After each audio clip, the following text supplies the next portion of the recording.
ये लोग समाज के कुछ ठेकेदारों के लिए कार्य करने का काम करते हैं।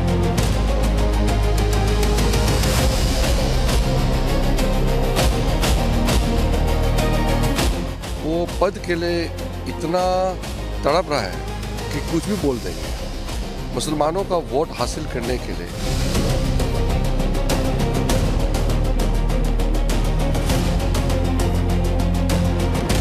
जो भी तुम्हारे समक्ष है युद्ध में वो अधर्मी हो गया। धर्म के नाम पे वोट मांगते हैं, जो धर्म के नाम पे लोगों को भड़काते हैं, मैं उनका विरोधी हूं। सनातन पर भिड़े दो भोजपुरी सुपरस्टार रवि किशन और खिसाड़ी के बीच किसने गर्दा उड़ा दिया, अब इसका चैप्टर। छठ के महापर्व के बीच पूरे देश की नजर बिहार इलेक्शन पर भी टिकी हुई है, क्योंकि यह चुनाव नरेंद्र मोदी और नीतीश कुमार की जोड़ी का टेस्ट है। लालू, तेजस्वी, राहुल गांधी के लिए भी बड़ा चैलेंज है कि नरेंद्र मोदी से कैसे पार पाएंगे। आप देखिए कि चुनाव की तारीखों के ऐलान से पहले पीएम मोदी हजारों करोड़ की विकास योजनाओं की सौगात देने में जुटे रहे और बिहार चुनाव का एजेंडा सेट किया। वहीं महागठबंधन के नेता वोट चोरी के मुद्दे पर माहौल बनाते रहे, जो चुनाव की तारीखें घोषित होते होते फुस हो गया।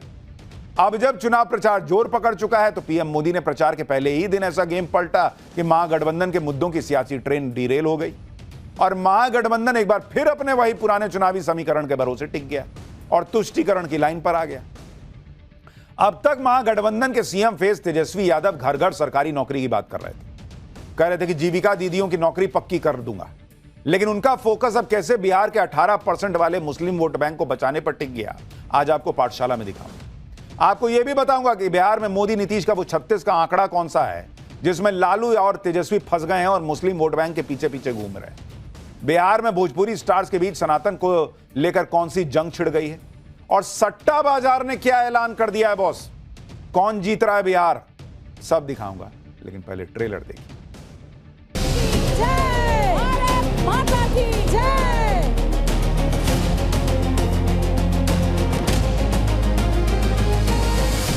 जब इतनी लाइट है, हर एक के हाथ में लाइट है, तो लालटेन चाहिए क्या?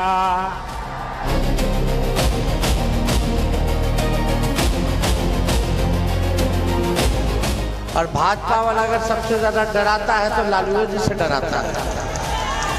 हमारी सरकार बनेगी तो उस बिल को हम लोग कूड़ेदान में फेंकने का काम करेंगे।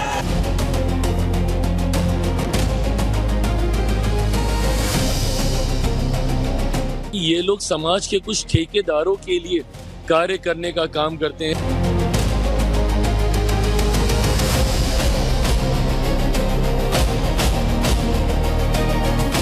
वो पद के लिए इतना तड़प रहा है कि कुछ भी बोल देंगे मुसलमानों का वोट हासिल करने के लिए।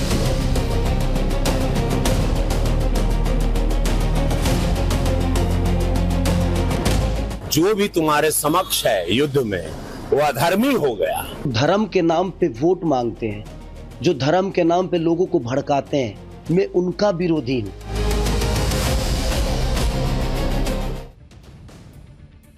प्रधानमंत्री नरेंद्र मोदी बिहार में अपनी पहली रैली कर चुके, लेकिन जब से पीएम मोदी ने बिहार में प्रचार शुरू किया तब से महागठबंधन और डिरेल हो गया। एसआईआर वाला मुद्दा तो फुस हो ही गया, राहुल गांधी गायब ही दिख रहे हैं। अब लालू, तेजस्वी, राहुल के महागठबंधन ने सीएम और डिप्टी सीएम के कैंडिडेट का ऐलान किया, लेकिन मुसलमानों पर बात आई तो फंस गए कि भाई किसी मुसलमान को नाम क्यों नहीं है, क्योंकि पहले ही बिहार के 18% मुसलमान वोटर्स में यह मैसेज जा रहा है कि क्या वो दरी बिछाने के लिए हैं। ओवैसी की पार्टी ने एकदम हल्ला मचा दिया कि मुसलमान का नाम काहे नहीं अनाउंस किया जी, मुसलमान खाली दरी बिछाएगा। इस नैरेटिव को काटने के लिए और मुसलमानों को खुश करने के लिए अब वक्फ कानून को कूड़ेदान में फेंकने की बात शुरू कर दी गई है। सुनिए तेजस्वी यादव क्या कह रहे हैं, किसी तरीके से 18% सटा रहे। और भाजपा वाला अगर सबसे ज्यादा डराता है तो लालू जी से डराता है। चाहे कोई बिल ये लोग लाते हो, आप लोगों से हम कहना चाहते हैं, वक्फ कानून का जो इन लोगों ने बनाया है, हमारी सरकार बनेगी तो उस बिल को हम लोग कूड़ेदान में फेंकने का काम करेंगे। अब तेजस्वी यादव से कोई पूछे कि जैसे उन्होंने हवाई वादा कर दिया कि हर घर में सरकारी नौकरी दे देंगे, वो पॉसिबल नहीं है। बजट नहीं है कि जो बाकी ऐलान कर रहे हैं वो पूरा हो पाए। उसी तरीके से कह दिए कि हम वक्फ कानून कूड़ेदान में फेंकेंगे, उससे क्या हो जाएगा? संसद से पास हुआ है, आपके कूड़ेदान में फेंकने से हो जाएगा? कोई फर्क ही नहीं पड़ेगा। फेंकिए कूड़ेदान में, फेंकिए मंगल ग्रह पे जाके फेंक दीजिए, वो फिर भी लागू रहेगा बिहार में। तेजस्वी यादव ने वोट बैंक के लिए वक्फ कानून को हथियार बनाया, तो एनडीए ने तेजस्वी के बयान को सत्ता की छटपटाहट बता दिया। किरेन रिजिजू जो केंद्रीय मंत्री हैं, उन्होंने तेजस्वी पर सवाल उठाए। चिराग पासवान ने उन्हें वक्फ कानून पढ़ने की नसीहत दी। देखिए लोग क्या कह रहे हैं तेजस्वी यादव से। अपने आप को सीएम कैंडिडेट बोलते हैं और इतना भी नहीं मालूम कि एक पार्लियामेंट का एक्ट को कहते हैं कि वो मुख्यमंत्री बनेंगे तो कूड़े में फेंक देंगे। ये किस तरीके की भाषा इस्तेमाल करते हैं? और मेरे ख्याल से एक तो तेजस्वी मैच्योर नहीं है, उसका ज्ञान नहीं है। दूसरा तो वो पद के लिए इतना तड़प रहा है कि कुछ भी बोल देंगे। मुसलमानों का वोट हासिल करने के लिए ऐसे कह देंगे कि आप वक्फ कानून को कूड़े में फेंक देंगे। ऐसे कैसे कह सकते हैं? अगर आपको इतनी ही चिंता है मुसलमानों की, तो पहले तो आप जानिए वफ्त के बारे में, पढ़िए कि क्या उसमें संशोधन किए गए हैं। दिक्कत ये है ना कि ये लोग समाज के कुछ ठेकेदारों के लिए कार्य करने का काम करते हैं, जबकि मेरी सरकार ने हमेशा प्रयास किया है कि हर वर्ग के जो गरीब लोग हैं उनको कैसे उनका हक अधिकार मिले। वक्फ संशोधन को भी अगर ये पढ़ेंगे तो उनको समझ में आएगा कि ये एब्सोल्युटली प्रो पुअर मुसलमान है, गरीब मुसलमानों के हक में किए गए संशोधन हैं। लालू, तेजस्वी, राहुल का महागठबंधन बिहार में मुस्लिम वोट बैंक के फेर में इसलिए फंस गया क्योंकि नरेंद्र मोदी ने बिहार आते ही महागठबंधन के सारे समीकरण बिगाड़ दिए।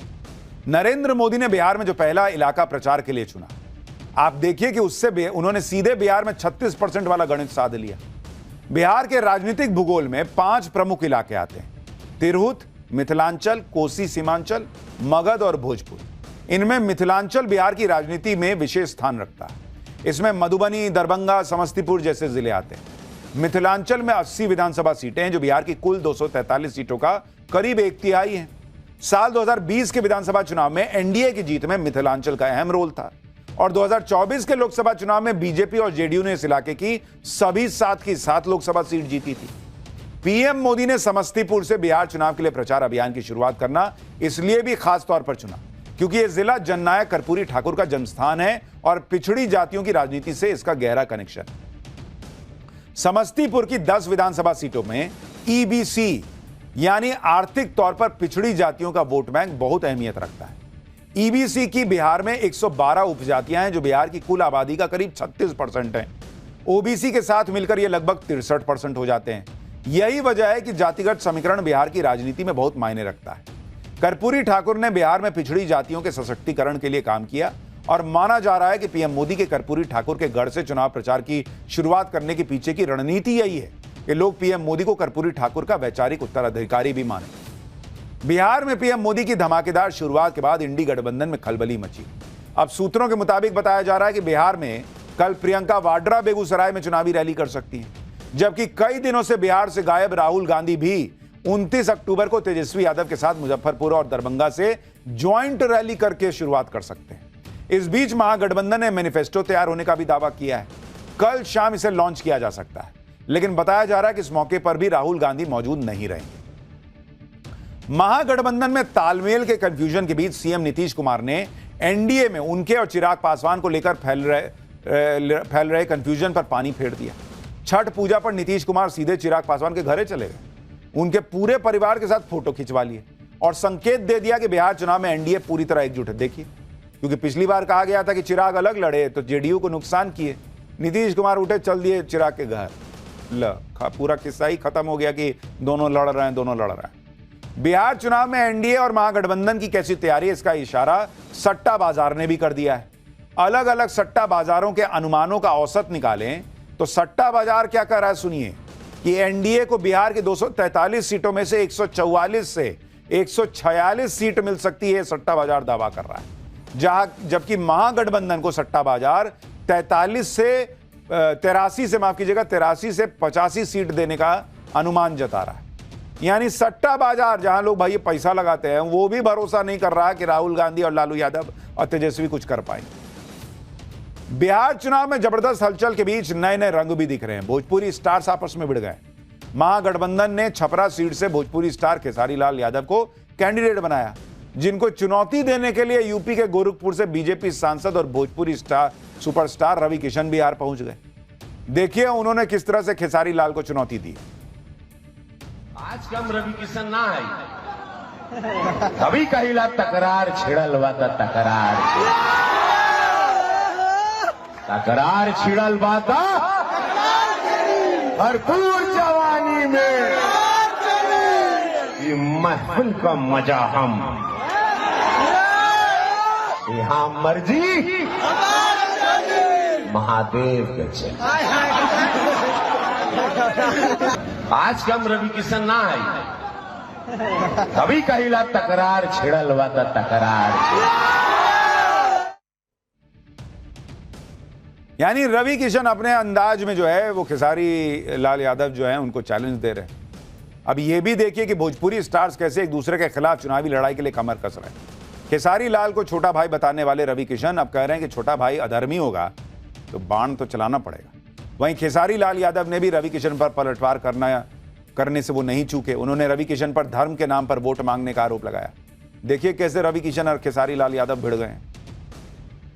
हमने तो छोटा भाई कहा था किसी को, लेकिन भगवान कृष्ण ने जब कहा, युद्ध चल रहा था महाभारत का, ये प्रकरण पूरे विश्व के सनातनियों को याद है और पूरा बिहारो सुन ले।